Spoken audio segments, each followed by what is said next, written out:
provisions in the evidence regarding burden. What is burden?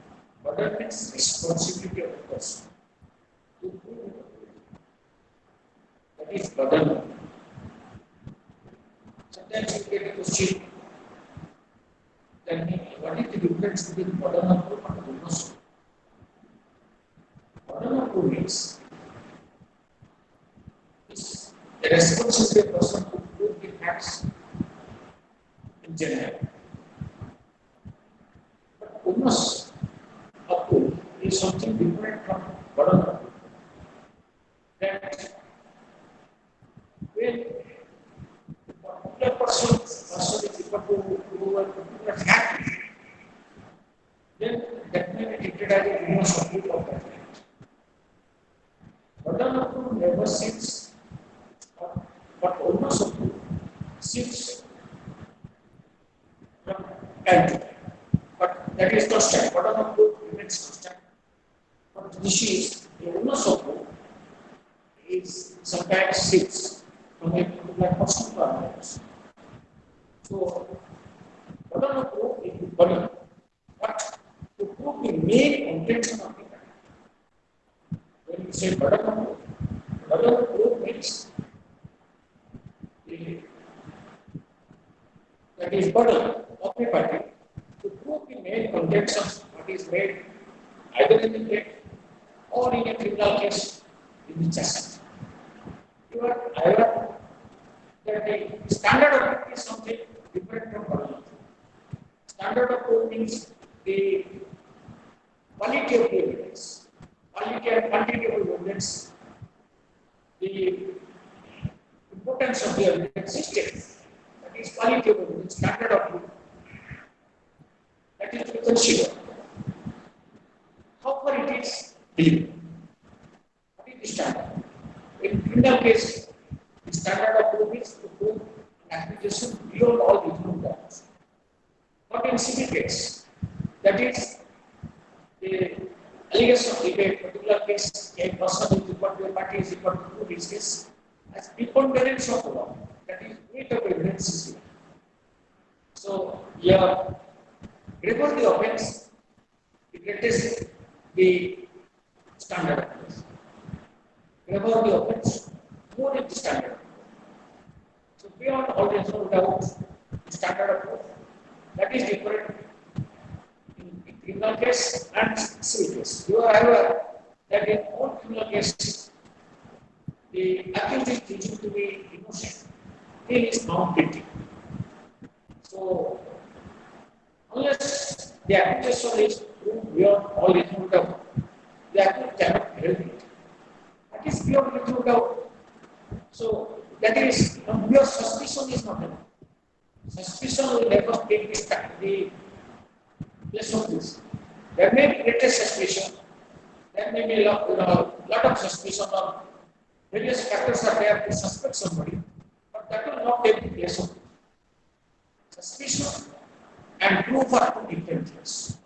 Mere suspicion, in a criminal case, the prosecution alleges. So it is the duty of the prosecution to prove that the accusation is proved beyond all reasonable doubt.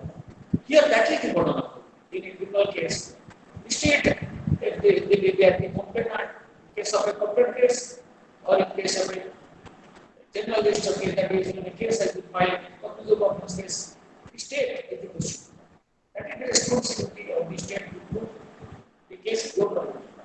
Similarly, in a civil case, the plaintiff is required to prove his pleadings, prove his assertions in the pleadings, establish instance.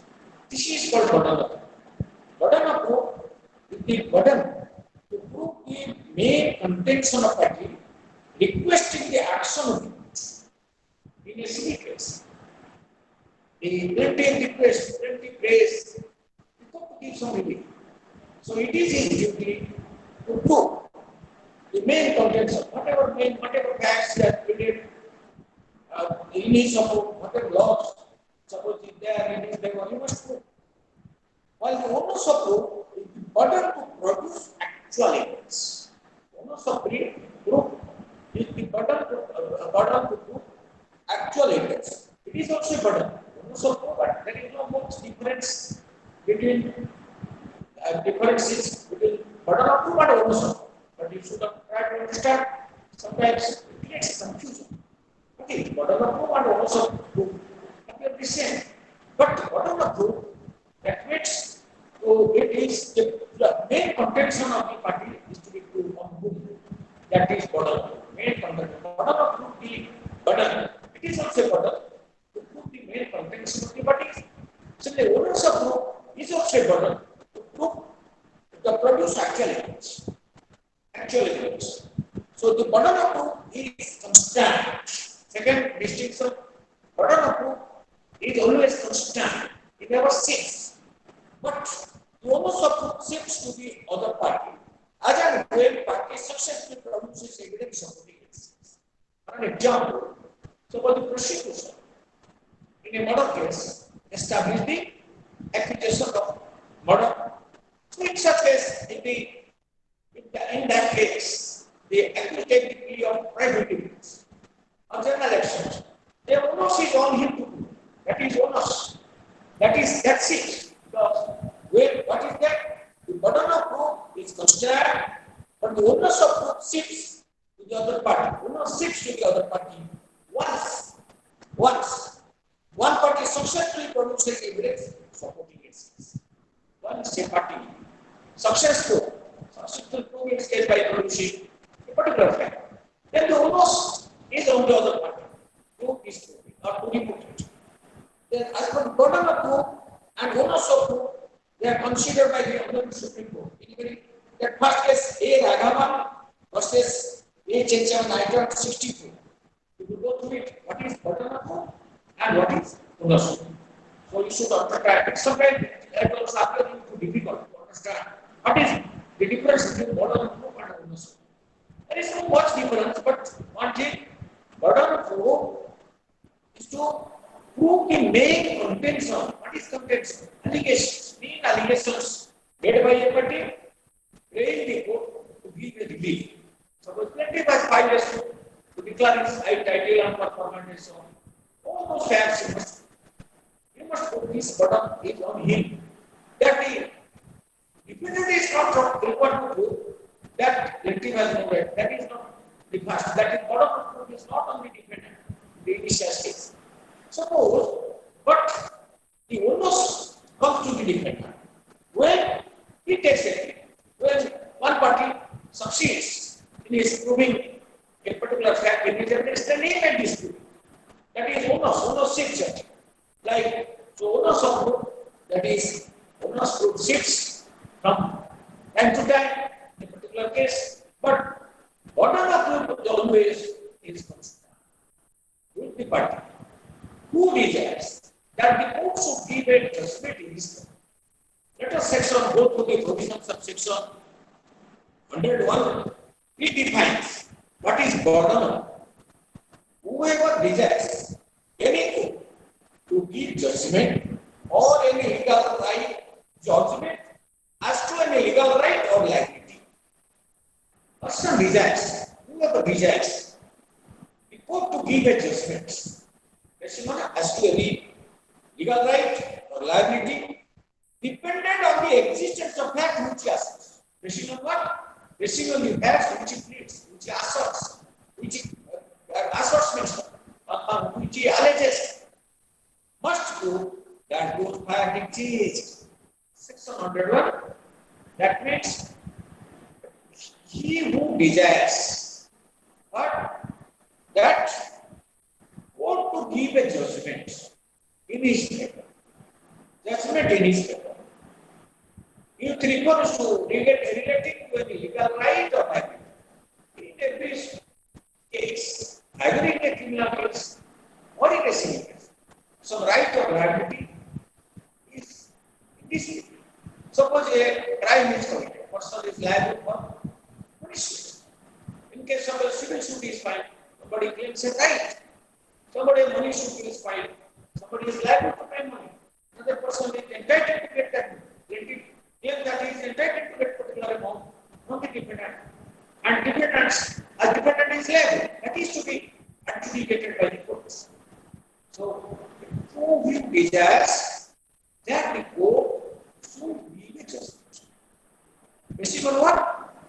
based on relating to a right or liability, on the existing of facts, basing on the facts asserted by him, basing on facts asserted by him, he must prove those facts, that prove that those facts exist. This is section. Whoever desires that the court should give a judgment relating to a right or liability at per his request, basing on a fact asserted by him, then he must prove that those facts exist. When a person is bound to prove the existing of any fact, so the person desires, so he must prove. When a person is bound to prove the existence of any fact, person is bound to prove the existence of the fact, it is said that the burden of proof lies on that person. What is it? When a person is bound to prove, when he is bound to prove that a person who desires that the court should give a judgment in his favor, basing on the facts asserted by him regarding any right or liability, regarding his right or liability of somebody, then he must prove those facts. He must prove that those facts exist. See, the person who is bound to prove those facts, that the person who is bound to prove the existence of any fact, it is said the burden of proof lies on that person. So here, the burden of proof lies on the party who substantially means what? As a whole, affirmative, in affirmative the issue and not upon the party who denies. Suppose plaintiff has filed a suit claiming certain amount from the defendant. The defendant denies. So here, the burden of proof that the defendant is not liable to pay the money is not on the defendant, but the burden of proof, the proof that the particular fact exists, that the right exists, and the somebody is liable for that, that depends. So that is on the plaintiff. Well, if somebody, if a question is put, what is burden? Burden of proof means what? When a person is bound to prove the existence of any fact in a particular proceeding, either in a criminal proceeding or in a civil proceeding, it is said that the burden of proof lies on that person. Then who is bound? That means, as per section 121, a person, whoever desires that the court should give a judgment in his favor relating to a right or liability, basing on the facts asserted by him that such fact exists, then that person is bound to prove. So the person who is bound to prove that the existence of a particular fact, then it is said that the burden of proof lies on that person. Burden of proof lies on that person. So, what is burden of proof? Then the expression means two different things. It means sometimes that the party is required to prove an allegation before judgment. Before judgment can be given in its favor. It also means that a contested issue, one of the two contesting parties has to introduce it. Sometimes introduction of evidence is also there, that we discuss in subsequent provisions. This is burden. In criminal case, this standard burden of proof of the guilty of the accused beyond the original law always rests on the person. The accused will not prove that he is wrong. His burden of proof is always there. So there are, while appreciating mere recovery of article will not show that the accused is guilty.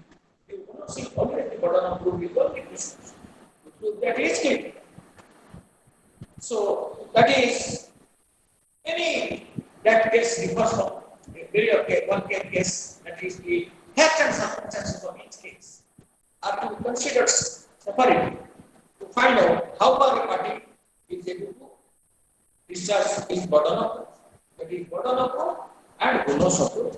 You should understand bonus that sits, the burden of proof, burden sits from time to time on proof of one fact by the unsuccessful, when a particular party is successful to prove a particular fact. Sometimes you know sits, the burden sits to prove is proven. That is called ownership. Now let us discuss the provision of section 102.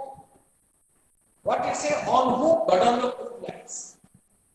Burden of proof, we is bound to the existence of fact, then the burden of proof lies on him. That is in generally it has been mentioned. It is a general definition of burden. General definition. But here, in section 102, there is also a burden of proof. What it says? The burden of proof in a suit or proceeding lies on that person who would fail if no evidence at all were given on either side. I just, what is that section 102 says? The burden of proof lies in a suit or proceeding on the person who will fail if no evidence is given. For an example, let's file a suit against his brothers for partition. Two brothers for partition of his joint family.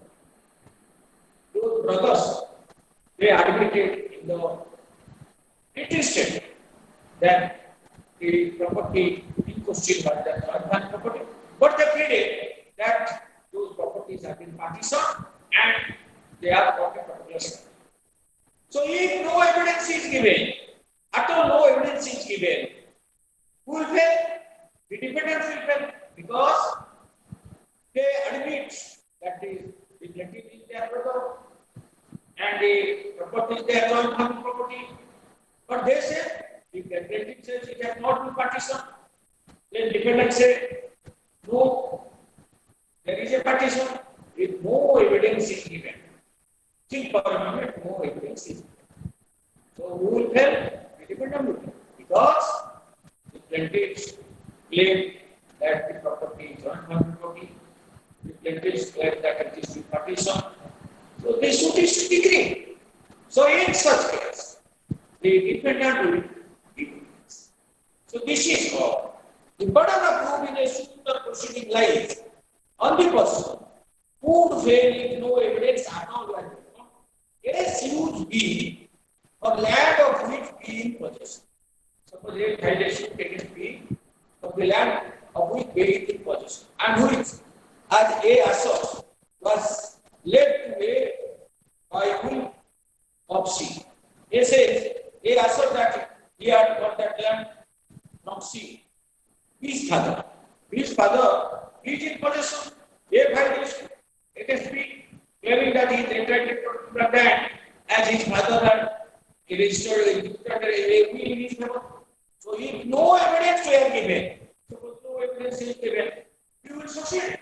So A's father's property, if no evidence is given, either side, he would be entitled to return his possession because he is the legal heir of his father. A says that his father had executed a will, bequeathing that land in his favor. If no evidence is given, who will succeed? He will succeed. So in such case, therefore, the burden of proof is on A. Now the second illustration. A sues B for money due on a bond. A filed a suit against B for realization of money due on a bond. The execution of the bond is admitted. B admitted the execution of the bond, but B says that it was obtained by fraud, which A denies. But B says, yes, the bond is there, but this bond was obtained by fraud. So which A denied. So if no evidence were given on either side, A would succeed, as the bond is not disputed and fraud is not proved. Therefore, the burden of proof is on B. The last whatever says that whoever desires the court to give judgment in his favor, basing on the facts asserted by him, existence of facts asserted by him, relating to a right or liability, then the burden of his bound to prove is he must prove this. then the person who is bound to what? Give or prove certain facts, bound to give evidence, the burden of proof is on him. If the illustration are omitted, the illustrations provided in section 101, to go through the illustration. A desires court to give judgment that B shall be punished for a crime which A says B has committed. So A must prove that B has committed the crime. So court A desires that the court should give a judgment. A says B has committed. A desires a court to give judgment that he is entitled to certain land in possession of B by reason of facts which he asserts and which B desires to be true. A must prove the existence of the things. Now we understood the provisions of section.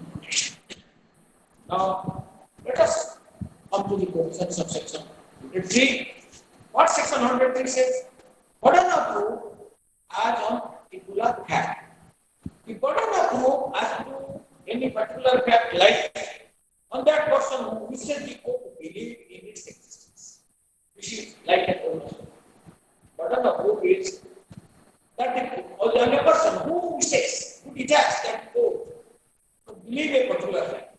The burden of proof as to any particular fact lies on that person who wishes the court to believe in its existence. So if a party who says that the court should believe a particular fact, the burden of proof is on that person. Unless it is provided by the law that the proof of the facts are lie on any particular person. This is section 103.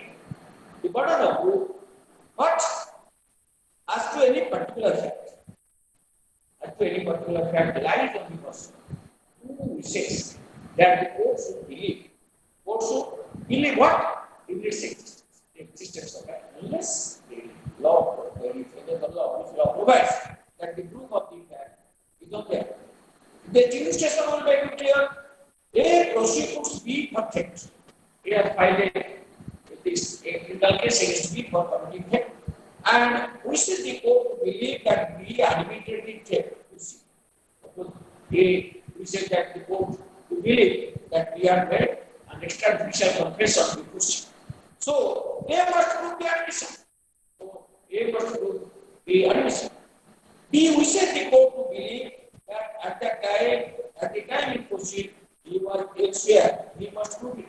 So, but B wishes that the court should believe the plea of his alibi that he was present somewhere. That B must prove. This is ownership. What is this section? Amplifies the general law laid down in section 101. That what it says, the party has to prove the whole of the fact which he alleges to entitle a judgment when the burden of proof is on him. But if a particular person desires, if a party desires that the court should believe the existence of a particular fact, then the burden is on him to prove that. Then unless it is proved that there is any other law which requires that any other person will. So this is section. What is the burden of proof as to any particular fact lies on that person. On that person who wishes the court to believe in its existence. A person wishes that the court believe or to believe in the existence of a particular fact, then the burden of proof is on him unless it is provided by any law that the proof of that fact shall lie on any particular person. That is claim against. So that is claim or setting aside any person who desires that the court should believe only a particular fact, then the burden is on him. Now section 104. Burden of proof fact to be proved to make evidence admissible. This is section 104. What it says? Suppose the time declaration. The evidence of dying declaration. Dying declaration is to be taken as evidence. So dying declaration is to be taken when? That once a person is dead. So the person who says that dying declaration is to be considered, he must prove that first that the person is dead. Unless it is proved that the particular person whose declaration is to be taken as is to be considered as evidence as dying declaration. So in such case, the burden is on him to prove that fact. Because thereafter that evidence is admissible. proving any fact necessary to be proved in order to enable any person to give evidence of any other fact is on the person who wishes to give such evidence. So, when an evidence is admissible, but the burden of proving any fact necessary to be proved in order to enable any person to give evidence of any other fact. Any person who is before admitting some evidence, which will enable a person to give evidence of any other fact, is the person who wishes to give such evidence. The illustration will make it clear.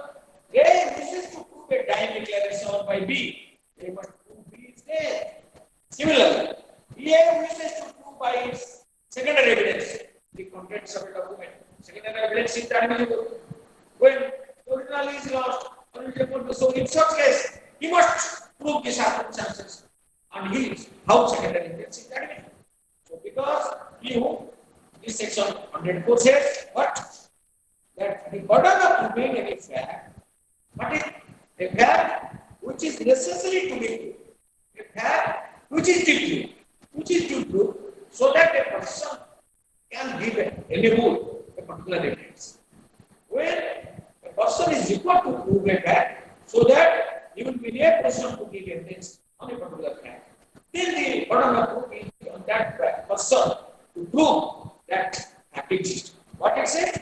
The burden of proving any fact necessary to be proved in order to enable any person to give evidence.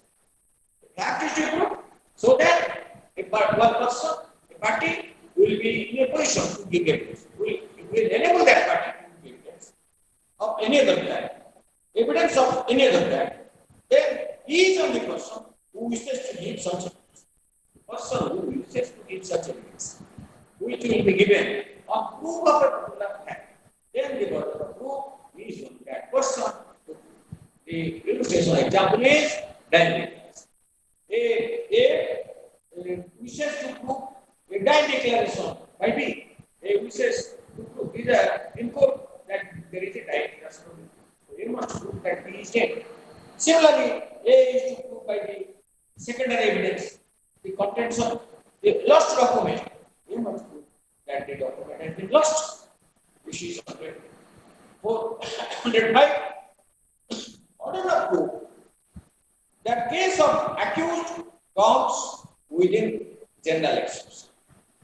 Suppose when the accused pleads, accused takes that contents that his case was under the provision something that is from within 76 to 106. So that is the burden of proof is on him. So what section 105 says? When a person is accused of an offence, this is applicable only in criminal cases. 105 is applicable in criminal cases. When a person is accused of any offence, the burden of proving the existence of circumstances bringing the case within any of the general exceptions. When a person is accused of any offence, the burden of proving that the case falls within the general exception of the Indian penal, or within any special exception to the provisions contained in any other part of the same code, or of the special exceptions in any other part of their code, or in any law defining the offence. Suppose in other local law defining the offence, this case is not coming. Then the burden is upon him, and the court shall presume the absence of such offence. In such case, the court shall presume. So when the court shall presume means court shall regard such fact as good until it is. The court shall presume that such circumstance doesn't exist. But the burden of proving such fact lies on the accused. Section 105. What it says? When a person is accused of any offence and he pleads, he takes a plea that his case falls within any of the provisions of general exception chapter of the Indian Penal Code or in any other law, or for that case is not liable for committing that offence, then the burden of proof is on that person. But the court shall presume that such circumstances has existed. What happened? The court have presumed the absence of such circumstances. There is no such general exception. It is not falling under general exception chapter. But if the advocates deeply, that is, case is gone falling under any of the provisions of general exception chapter of Indian Penal Code or under accepted or no exception in Indian law, then the burden of proof is on that person. So illustration will make it clear. A accused of murder alleged that by reaching a unsound mind he did not know the nature of the act. The burden of proof is on A. So here A is accused of murder. So the allegations are. So here in such case. So A must prove that his case is falling in the general exception. That is, A is taking that he was insane with committed the offense. So the burden of proof is on him. Second, A accused of murder alleged that by grave and sudden provocation he was deprived of power of self-control. So that is the burden of proof is on A. Section 325 of the Indian Penal Code provides that whoever accepts the cases provided by section 335 voluntary purchase triggered shall be subject to certain punishment. That is lesser punishment. Then A is voluntary purchasing grievous on section 325, that is grievous punishment. So if he says that my case is falling under section 335, no grievous or is gone, then the burden of proof is on that person. The burden of proof is circumstantial in the case of the 335, not in general exception under section 335. So that is that restriction, they always openly proceed. Always you know that in a criminal case, the burden of proof to prove the accusation made against the accused beyond all reasonable doubt is on the proceedings. But once it is proved and the accused takes a plea that his case was under any of the general exception chapter or under any other exception or for which is not like or a lesser punishment is like, then the burden of proof is on that person. That is section 605. Now under 6, burden of proving facts is patient with very important. Sometimes this question is the preliminary examination. Suppose A was caught by the TT while moving in a train and moving in the train without ticket. Then who will prove whether the TT or the burden of proof that he was moving without ticket is on that person or the accused will prove that he had ticket. Section 166. When any fact is specially within the knowledge of any person, the burden of proving that fact is upon him, because that is specially whether he had ticket or not, that passenger had ticket or not, in the one who was moving in a railway, was within his knowledge. It is not within the knowledge of the TT. So the burden of proof is on that person. What it says, when any fact is specially within the knowledge of any person, the fact whether he had a ticket or not, that was within the knowledge of that passenger who is moving in the ticket. So the burden of proving that fact is up. Suppose illustration will make it clear. When a person does an act with some intention, other than that, with the character and circumstances of the act suggested, the burden of proving that intention is up. Suppose a person does an act with some intention, other than that, with the character and circumstances suggested. Suppose the character or the circumstances suggest that here he intentionally caused or intentionally caused. But the person says, no, because due to accident or due to I have no intention, that I have just caused harm to him. Then the burden is on him. So the second illustration will A charged while with traveling on a railway without ticket. It was charged for traveling in a railway without ticket. The burden of proving that he had a ticket is on him, because when any fact that is whether you are dedicated or not, that was within the spatial knowledge. That was within the knowledge of that person. So in such case, the burden of proof that fact was within fact is upon him. This is the burden of proving that fact is upon him. That is on section 6. Now, section 107 of the what it provides the 7. Let us come section 107, where the questions section 107 and 108 are two important sections, and they are interlinked. What it says? It is when the question is whether a man is healthy or dead. So, in a case, question arose whether a particular person was healthy or dead. Whether a particular person is healthy or dead. Not in past, it is in the present. If there is a question comes for a court, whether Mr. Ram is healthy or dead. And it is shown that he was alive within 30 years. And it was shown, it was proved that he was alive within 30 years. Then the burden of proving that he is dead is on the person who affirms it.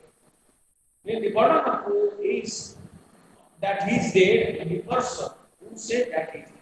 This is section 107. It's very important.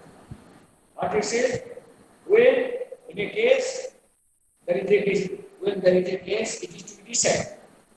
When a question arises in a case, whether a particular person is dead or alive, and it was shown means something, like some evidence was shown, that he was alive within last 30 years. Suppose in the year 2014, yes, 2005, and I was taken to the court, and a question comes to the court whether Mr. Ramo was, it is shown, it was stated that he is alive. When the question comes whether he is alive or dead, and it was shown, it was proved that within 30 years he was alive.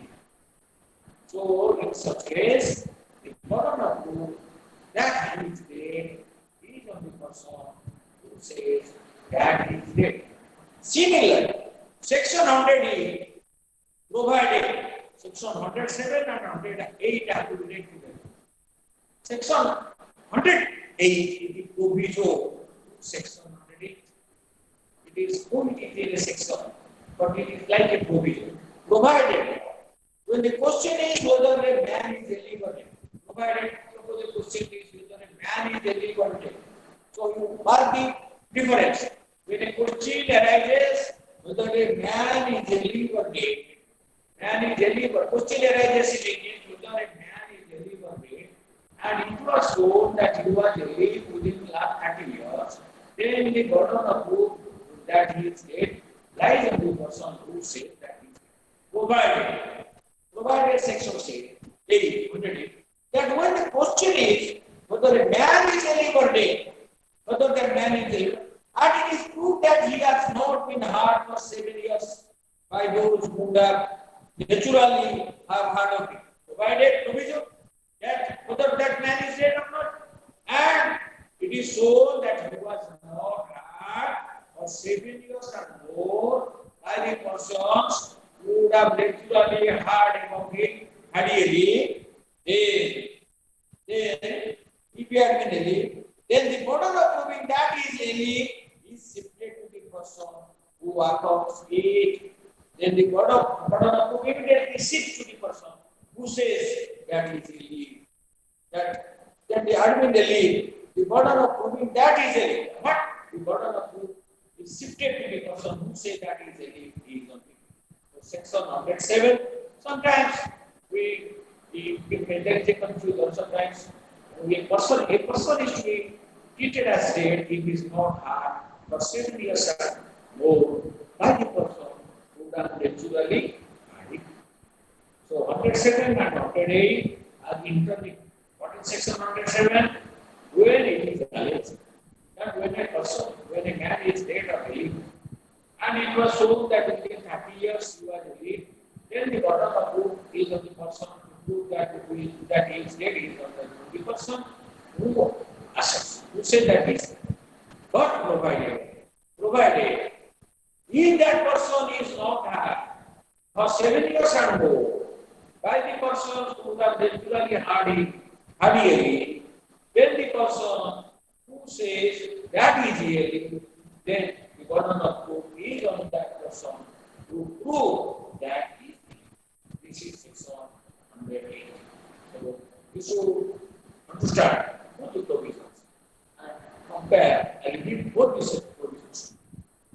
So this is section 107 and 109, 108. 109, but it says that burden of proof as to relationship in case of partners, landlord, and tenant, principal and agent. Suppose what is it?